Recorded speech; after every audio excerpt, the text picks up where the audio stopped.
What is going on, everyone? This is Corey with Xbox Tavern with another review. Today's game is called Stalker. It is a self-proclaimed bullet haven roguelike. And if I were to compare it to other games in the same genre, this is like a mashup of a Hades and Brotato. So the main gameplay here is auto battling. So I like to refer to these genres as auto battlers, meaning you move your character and the battling, the combat just happens automatically.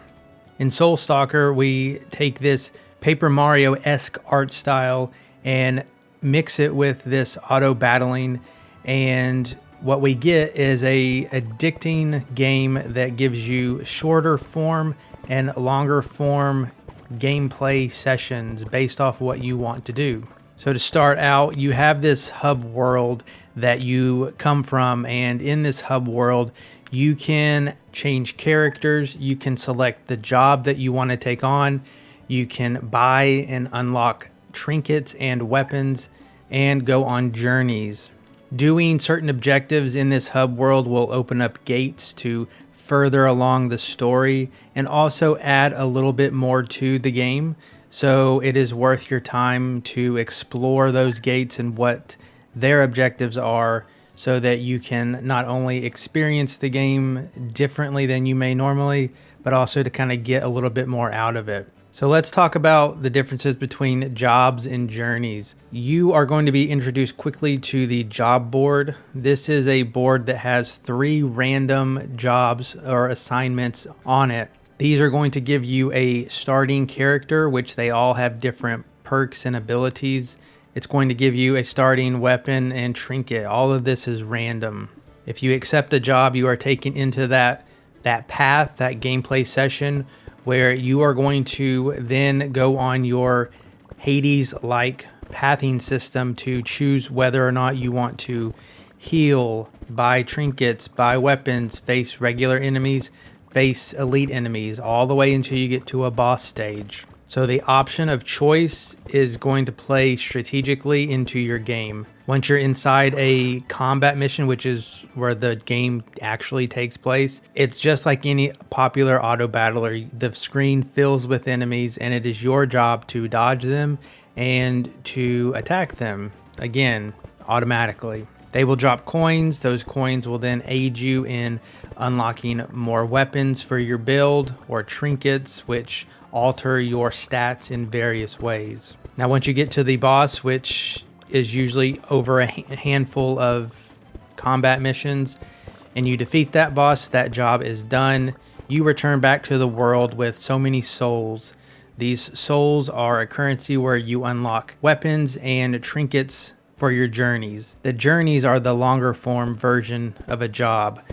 It works the exact same way, where you have the option of choosing your path, but the difference is you get to pick your starting character, your starting weapon, and your starting trinket. Now again, all of these are locked, and you have to do various things to unlock more characters, which is all told to you on the character selection screen, or you have to buy the weapon and the trinket you want to start with. Each character has their own difficulty settings and their recommendations for their starting weapons and trinkets, but you don't have to go with those recommendations. Now the journeys, like I said, are a little bit longer in form. They are basically the same length as a job, but once you defeat that first boss, then you have the option of going to the next act. The next act is going to work in a similar fashion, where you're going to play more stages and get to another boss. Do that one more time to get to a third act and defeat the boss there, and then you will have the ability to ascend. Now, what ascension means is that when you go back to the journey start screen, you're going to be able to choose your ascension level up to whichever one you last completed. So for example, if you've completed one full run, you can then play on Ascension 1. Do that one, Ascension 2, all the way up through Ascension 10. Each time you ascend, they are going to add a modifier to the game that typically makes it a little bit more difficult. Such things include coins not automatically coming to you, enemies getting stronger, and having less time on certain boss stages. Which reminds me, out of all the combat stages that you play, the only ones to really note that are different are the elites and the boss stages. These stages are similar to regular combat in that the enemies will fill the screen, but you have one particular enemy that you need to kill in order to win, either the boss or the elite. As soon as you do that, the stage is over. However, there are two things going against you in these stages. One is the timer. If you do not complete or kill the target enemy in that time, you die and the run is over. The other thing going against you is the stage itself. The perimeter is constantly shrinking, so as the stage gets longer and longer, you will get into a smaller and smaller stage, which ultimately makes it a little bit more difficult because there is even more enemies in a smaller space. And that is kind of the game of Soul Stalker. I've played through it, through all 10 ascensions. I did kind of have my set preferred character build, which I used for almost the entirety of all of my ascension journeys, but that was to kind of get through the game and get all the achievements. The replayability will come into trying to complete these with other characters, with other abilities. There are certainly some that look like there would be very difficult. My preferred build was a character that starts out with a little bit more dodge, and my key strategy was to get trinkets that increased my dodge as quick as possible. I noticed that as soon as I got that to 100%, I basically became invincible. Now, the only thing I have to worry about at that time is, can I kill things quick enough, because I've spent so much time focusing on my dodging and trying to level that up. So there is a little bit of balancing that you have to do with your trinkets and your stats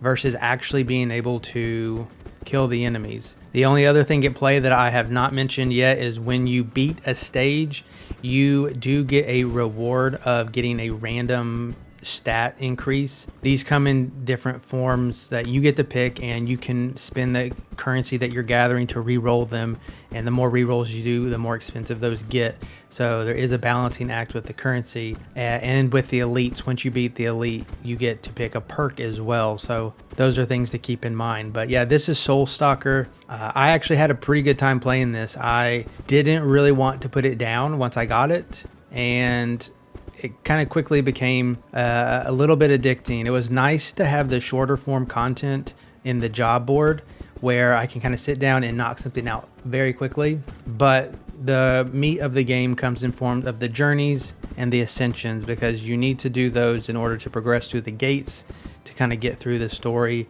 and ultimately, quote unquote, beat the game. But there is a ton of replayability here if I ever wanted to go back to it. But that will do it for me for Soul Stalker. If you enjoyed what you see and you like auto battling games like Vampire Survivors or Brotato, this one's probably definitely going to be up your alley. If you aren't already on xboxtavern.com, be sure to go there to check out my score for the game, and I will catch you in the next video.